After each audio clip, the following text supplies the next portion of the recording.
오늘 말씀은 마가복음 12장 28절에서 34절입니다.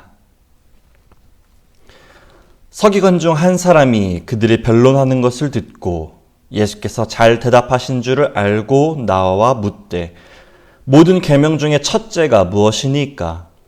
예수께서 대답하시되 첫째는 이것이니 이스라엘아 들으라. 주 곧 우리 하나님은 유일한 주시라.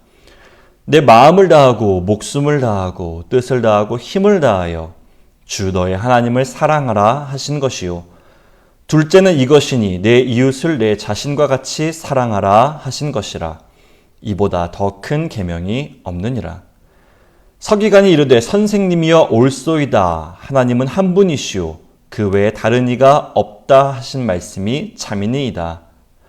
또 마음을 다하고 지혜를 다하고 힘을 다하여 하나님을 사랑하는 것과 또 이웃을 자기 자신과 같이 사랑하는 것이 전체로 드리는 모든 번제물과 기타 제물보다 나으니이다. 예수께서 그가 지혜 있게 대답함을 보시고 이르시되 내가 하나님의 나라에서 멀지 않도다 하시니 그 후에 감히 묻는 자가 없더라. 아멘. 할렐루야! 오늘도 예배의 자리에 나오신 여러분들을 진심으로 환영하고 축복합니다. 몇 개월 전 교회 옆자리에 주산학원이 들어왔습니다. 저도 어렸을 때 주판을 가지고 놀던 기억이 있는데요. 두뇌 개발과 암산, 기억력 향상에 도움이 된다고 합니다. 아이들이 수업을 들으러 오는 오후 시간이면 이런저런 소리가 들립니다. 선생님의 수업, 학생들의 대답하는 소리 같은 것들 말이죠. 종종 노랫소리도 들리는데 배운 내용을 이렇게 입에 붙게 해서 잘 익히게 하려는 것 같습니다. 여느 학원과 다를 게 없죠. 어느 날 이 소리에 집중하게 된 일이 있는데 수업 전에 무슨 구호 외치는 소리가 들리는 겁니다. 사랑합니다 이렇게요.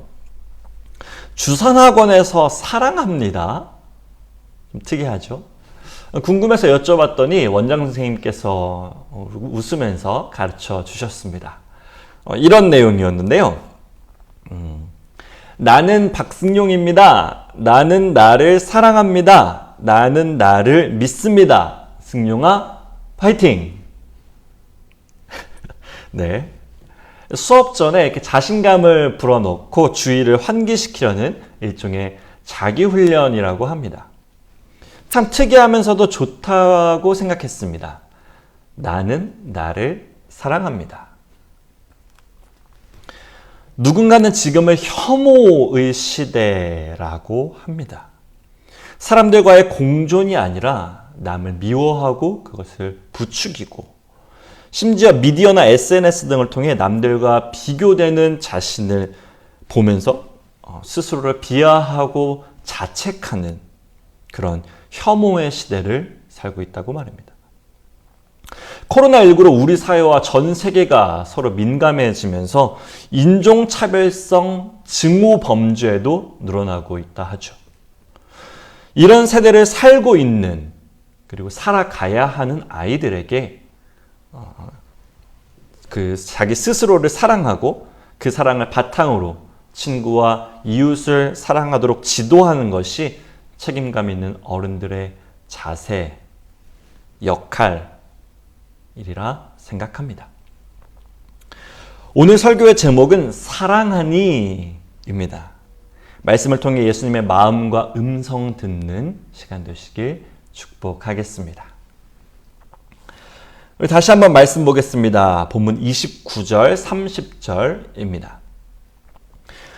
예수께서 대답하시되 첫째는 이것이니 이스라엘아 들으라. 주 곧 우리 하나님은 유일한 주시라. 내 마음을 다하고 목숨을 다하고 뜻을 다하고 힘을 다하여 주 너희 하나님을 사랑하라 하신 것이요. 아멘. 여러분들도 잘 아시는 것처럼 유대인들은 수없이 많은 율법과 계율을 지키면서 산다고 합니다. 그들이 지켜야 할 것으로 정해둔 게 무려 613가지나 된다고 하죠. 613개면 말 그대로 그들의 삶 전반에 관여하고 있다 해도 과언이 아닐 것입니다. 일종의 가이드라인, 제안도 아니고 율법으로 정해진 것이 그렇게나 많다면 당장에 그걸 어떻게 다 지키면서 살아? 말 그대로 율법주의구만 이라는 생각부터 듭니다. 그런데 우리는 유대인들, 바리새인과 서기관, 율법교사들, 이 따르는 율법, 아니 그들의 태도를 너무 부정적으로만 단지 형식에 얽매인 것이라고 오해할 때가 있는 것 같습니다. 모세가 시내산에서 받은 단 10개의 계명을 613개로 잘게 쪼개서 지키지도 못할 것으로 늘어났다. 막연하게, 그냥 만만하게 생각하는 겁니다. 도대체 뭐길래 613개나 되는지 궁금해서 한번 찾아봤습니다. 정말 별별 게 다 있더라고요. 예를 들자면 포도원에 다른 두 씨를 뿌려서는 안 된다. 양털과 배실로 섞어서 짠 옷은 입지 말아라. 같은 것들이었습니다. 그런데 조금 억지스럽다 생각했던 이 모든 것들이 모세 오경에 있는 말씀들이었습니다. 여호와께서 모세에게 말씀하여 이르시되 여호와께서 모세와 아론에게 말씀하여 이르시되 율법 613개는 그냥 유대인들이 자기들의 신앙을 엄격하게 하기 위해 억지로 짜맞추거나 이런 것들이 필요하겠어 라면서 임의대로 멋대로 정한 것이 아니라 주신 말씀을 잊지 않기 위해 하나하나 새겨둔 것이란 거죠. 그 중에는 이런 것도 있습니다. 나시리는 생포도를 먹어서는 안 된다. 건포도를 먹어서도 안 되고 그 씨나 껍질을 먹어서도 안 된다. 여러분, 유대인들이라고 이런 것까지 다 기억하고 지키고 싶어서 613개나 만들었을까요? 이 나실인 규정도 하나님께서 명령하신 것이기 때문입니다. 하나님께서 말씀하셨으니까 진짜 이런 것까지 해야 하나 싶어도 다 율법으로 정하고 지킨 겁니다. 여호와께서 모세에게 말씀하여 이르시되 이스라엘 자손에게 전하여 그들에게 이르라. 남자나 여자가 특별한 서원 곧 나실인의 서원을 하고 자기 몸을 구별하여 여호와께 드리려고 하면 그러려면 포도주도 안 되고 생포도 건포도도 안 되고 그 씨나 껍질도 안 된다. 이게 하나님의 말씀이었습니다. 그럼 여러분, 이렇게나 많은 규정을 만드신 하나님이 율법의 메인분이십니까? 형식에 매여 외식하는 분이신가요? 아닙니다. 감히 누가 그렇게 말할 수 있겠습니까? 오히려 솔로몬은 말합니다. 말씀을 지켜 따르는 것이 하나님께 피조된 인간들이 지켜야 할 응당의 책임과 의무라고 말이죠. 일의 결국을 다 들었으니 하나님을 경외하고 그의 명령들을 지킬지어다.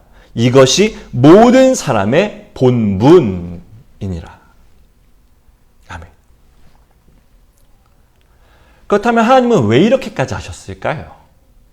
왜 이렇게 많은 계명을 주시고 목숨을 걸고서까지 지키라고 하셨을까요? 그 이유는 죄인은 하나님과 만날 수 없기 때문입니다. 하나님은 여전히 우리와 함께 하시길 원하시지만 죄인인 인간은 거룩한 하나님의 얼굴을 보는 순간 죽을 수밖에 없기 때문입니다. 모세가 십계명을 받으러 시내산에 올라갔을 때의 이야기입니다. 출애굽기 19장에 여호와께서 모세에게 이르시되 내려가서 백성을 경고하라. 백성이 밀고 들어와 나 여호와에게로 와서 보려고 하다가 많이 죽을까 하노라. 또 여호와에게 가까이 하는 제사장들에게 그 몸을 성결히 하게 하라. 나 여호와가 그들을 칠까 하노라. 이어서 이스라엘 백성들이 말합니다. 모세에게 이르되 당신이 우리에게 말씀하소서 우리가 들으리이다. 하나님이 우리에게 말씀하시지 말게 하소서 우리가 죽을까 하나이다. 하나님 앞에서 인간, 죄인에게는 오직 죽음뿐입니다. 그래서 하나님은 당신과 우리 사이에 율법을 세우셨습니다. 내 백성이 된 너희는 앞으로 이렇게 해야 한단다. 복잡하고 까다롭고 어려워 보이지? 하지만 그래야 한단다. 그것이 죄인인 너희가 나를 만날 수 있는 유일한 방법이기 때문이란다. 율법은 우리를 옥죄는 멍해가 아니라 오히려 지키는 보호막인 것입니다. 하지만 앞서의 유대인들은 이 하나님의 마음이 아니라 율법 자체에 매몰되었기 때문에 외식하는 자가 되었습니다. 그래서 중요한 것은 율법을 지키는 것 그 자체가 아니라 하나님께서 율법을 내려주신 이유입니다. 그 많은 율법을 지켜야 하는 이유는 하나님과 동행하기 위해서, 하나님을 사랑하기 위해서입니다. 나아가 하나님께서는 예수 그리스도를 통해 그 모든 율법을, 이 율법의 이유를 완성하셨습니다. 내가 율법이나 선지자를 폐하러 온 줄로 생각하지 말라. 폐하러 온 것이 아니요 완전하게 하려 함이라. 아멘. 수없이 많은 율법과 말씀을 앞에 두고 예수님께서 우리에게 사랑하니? 라고 물으시는 것은 이 모든 것들을 통해서라도 너희와 만나고 싶어 하시는 하나님을 사랑하니? 로 들으시길 바랍니다.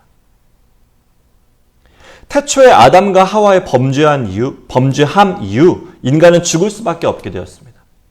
그것은 그저 수명이 다해 죽는 것뿐만 아니라 더 이상 하나님과 동산을 거닐 수 없게 되었다는 것을 뜻합니다. 하지만 하나님은 여전히 우리를 사랑하시고 다시 한번 함께 하시길 원하십니다. 서기관은 예수님께 묻습니다.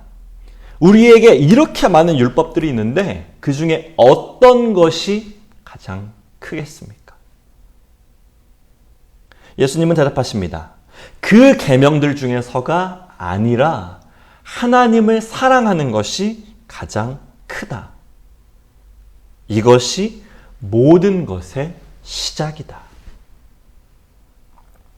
이 시간 유일하신 주님이신 하나님을 마음을 다하고 목숨을 다하고 뜻을 다하고 힘을 다하여 사랑하시길 바랍니다. 그렇게 사랑하시는 저와 여러분 우리 소명교회가 되시기를 진심으로 축복하겠습니다. 우리 이어서 봅니다. 본문 31절 말씀입니다. 둘째는 이것이니 내 이웃을 내 자신과 같이 사랑하라 하신 것이라. 이보다 더 큰 계명이 없느니라. 아멘. 내 이웃을 내 자신과 같이 사랑하라. 저는 이 말씀을 들을 때마다 항상 이런 생각이 듭니다. 제 자신처럼 이웃을 사랑하라고요? 하나님, 저는 제 자신도 사랑할 줄 모르는데요. 우리는 자기 스스로를 사랑하는 것조차 어려울 때가 있습니다. 여기 나는 나를 너무 사랑해. 이 세상에서 내가 최고야. 나는 어느 것에도 모자람이 없고 부끄럽지 않아. 라고 하시는 분 계신가요? 네, 그러실 수도 있습니다. 나르시시즘은 아니시죠? 네.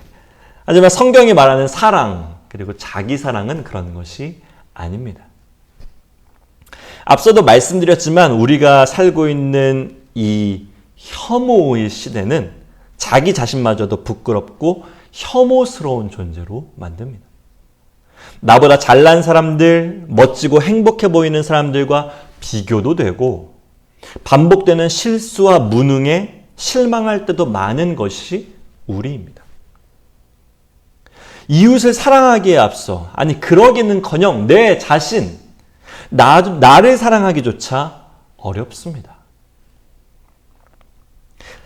사랑의 기준을 나에게 둘 때 그렇습니다. 세간에 유행처럼 쏟아진 책들이 있습니다. 자기 위로에 관한 책들인데요. 이것들의 내용은 대체로 비슷합니다. 그럼에도 불구하고 있는 모습 그대로의 너 자신을 사랑해. 사랑해라. 왜? 그게 너 자신이니까. 그게 너니까. 힘이 됩니다. 응원이 되죠. 하지만 얼마 못 가 우리는 여전히 실망스러운 자신을 마주하게 됩니다. 아마 이런 게 세상이 우리에게 주는 잠깐의 위로, 평안이겠죠. 여전히 변하지 않는, 여전히 죄인인 나를 기준으로 나를 사랑하는 것은 결국 바람을 잡으려는 거나 마찬가지일 뿐입니다. 그러나 성경은 자신을 사랑하는 것에 대한 전혀 다른 근거와 기준을 말해줍니다. 하나님은 내 자신 때문이 아니라, 너 때문이 아니라 내가 널 사랑하니까 너도 너 스스로를 사랑해라고 말씀해 주십니다. 요한복음 3장 16절 하나님이 세상을 이처럼 사랑하사 독생자를 주셨으니 이는 그를 믿는 자마다 멸망하지 않고 영생을 얻게 하려 하심이라. 또 로마서에 우리가 아직 죄인 되었을 때 그리스도께서 우리를 위하여 죽으심으로 하나님께서 우리에 대한 자기의 사랑을 확증하셨느니라. 아멘. 그러므로 예수님께서 다시 한번 우리에게 사랑하니 물으시는 것은 하나님께서 사랑하신 너, 내가 죽기까지 사랑한 너를 너는 사랑하니? 로 들으시길 바랍니다. 우리가 스스로를 포기하지 않고 사랑하며 지켜야 하는 것은 나보다 먼저 나를 사랑하신 하나님이 계시기 때문입니다. 나조차 나를 미워하고 증오할 때마저 나를 놓지 않으신 예수님이 계시기 때문입니다. 사랑하는 소명교회 성도 여러분, 하나님 사랑하시죠? 하나님께 사랑받으셨죠? 이제 그 사랑으로 스스로를 사랑해 주시길 바랍니다. 내 즐거움을 위해, 한 번뿐인 내 인생, 내 행복을 위해서가 아니라 하나님께 받은 사랑에 감사함으로 나를 사랑해야 합니다. 내 마음대로, 내 좋은 쾌락대로 사는 것이 스스로를 사랑하는 것이 아닙니다. 그것은 오히려 자신을 망치게 할 뿐입니다. 우리 경험으로 다 잘 아시잖아요. 우리는 먼저 자기 자신을 제대로, 말씀대로 사랑하는 법을 배워야 합니다. 그렇게 사랑하는 방법이 무엇이냐고 물으신다면 저도 이거다 저거다 말씀드릴 수는 없겠습니다. 그러면 또 율법과 규례처럼 되겠죠. 이 세상 누가 사랑을 정의하고 방법을 알려줄 수 있겠습니까? 하지만 우리는 성경을 통해 말씀 속에 나타난 하나님의 사랑을 엿보고 따라할 수 있습니다. 그것은 희생하는 사랑입니다. 예수님께서도 우리를 위해 자신을 희생하셨고 사람이 친구를 위하여 자기 목숨을 버리면 이보다 더 큰 사랑이 없다고도 말씀하셨습니다. 그러면 여러분, 말씀에 따라 자기를 사랑하는 방법은 나를 위해 나를 희생하는 것입니다. 하나님과 재물을 겸하여 섬길 수 없으니 재물을 사랑했던 나를 희생하시길 바랍니다. 들끓는 증오로는 원수를 사랑할 수 없으니 내 감정을 내려놓으시길 바랍니다. 그렇게 예수님의 말씀 안으로 들어가 따름으로써 자기 자신을 사랑할 수 있는, 그렇게 사랑하시는 소명교회가 되기를 축복하겠습니다. 우리 마지막입니다. 본문 32절에서 34절까지 조금 길지만 함께 읽도록 하겠습니다. 서기관이 이르되 선생님이여 올소이다. 하나님은 한 분이시오 그 외에 다른 이가 없다 하신 말씀이 참이니이다.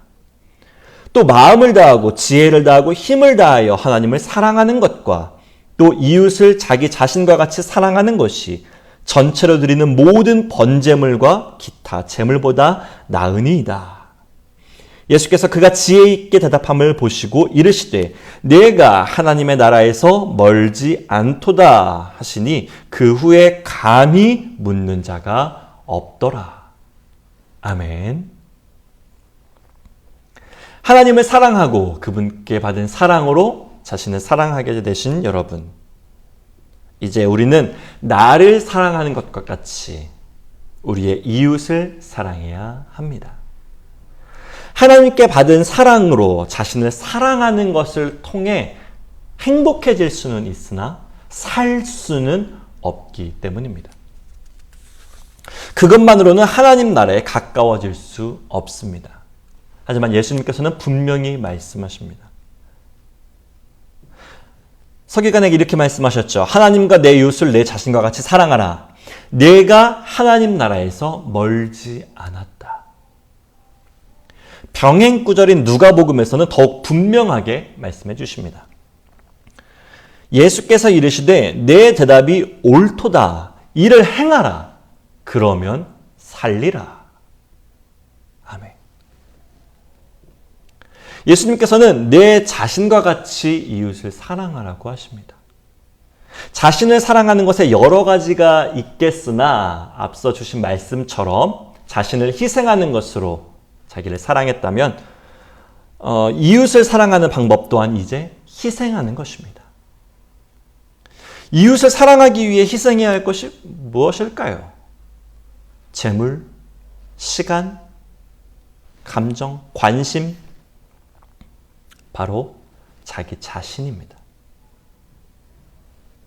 누가복음에서 예수님께서는 바로 뒤이어 한 가지 비유를 더해 주십니다. 선한 사마리아인의 비유입니다.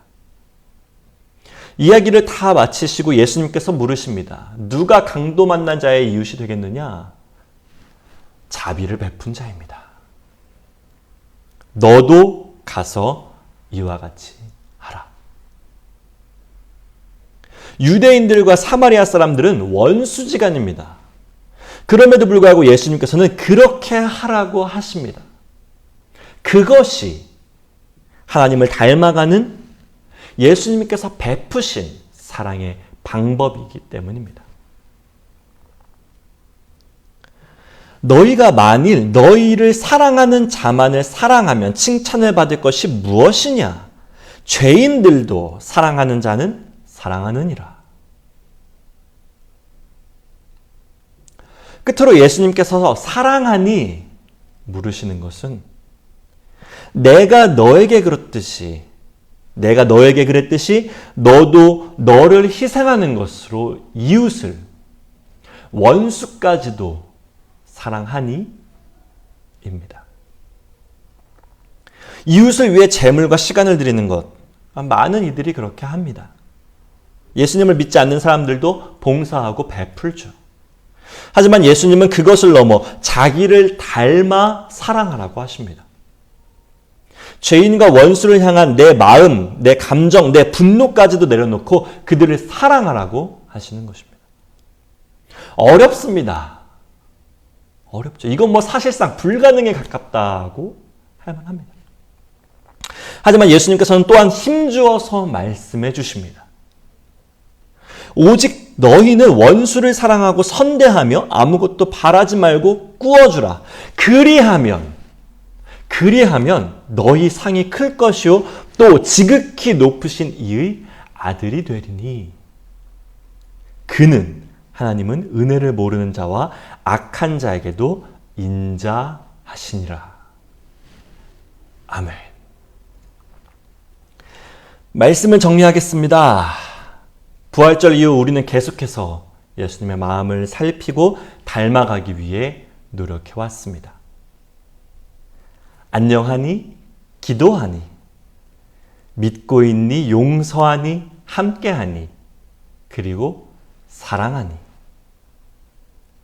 지난 모든 말씀들을 다 기억할 수는 없겠지만 하나님께서 우리를 얼마나 사랑하시는지 그리고 얼마나 그 사랑으로 우리가 살길 바라시는지만큼은 꼭 기억하시길 바랍니다. 끝으로 사랑에 관한 제가 가장 은혜 받은 말씀을 여러분들과 함께 나누고 마치도록 하겠습니다. 요한 1서 4장의 말씀입니다. 사랑하는 자들아, 우리가 서로 사랑하자. 사랑은 하나님께 속한 것이니 사랑하는 자마다 하나님으로부터 나서 하나님을 알고 사랑하지 아니하는 자는 하나님을 알지 못하나니 이는 하나님은 사랑이심이라. 아멘. 기도하겠습니다.